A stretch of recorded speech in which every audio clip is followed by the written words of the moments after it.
มื้อนี้เขาก็จะมารีวิวห้าบ่แม่นห้าสิต้องแม่น10อันดับบ่อนนอนที่มีเตียง2 ชั้นและ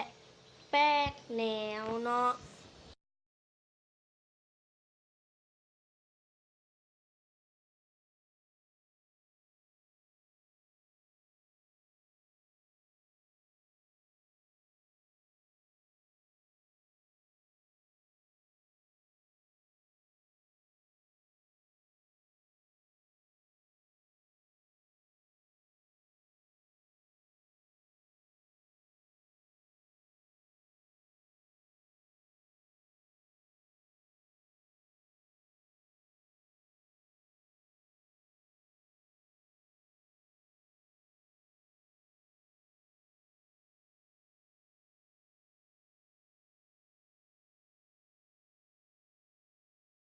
สำหรับคลิปนี้เนาะอย่าลืมกดไลค์กด Subscribe กดแชร์ให้เด้อบ๊ายบาย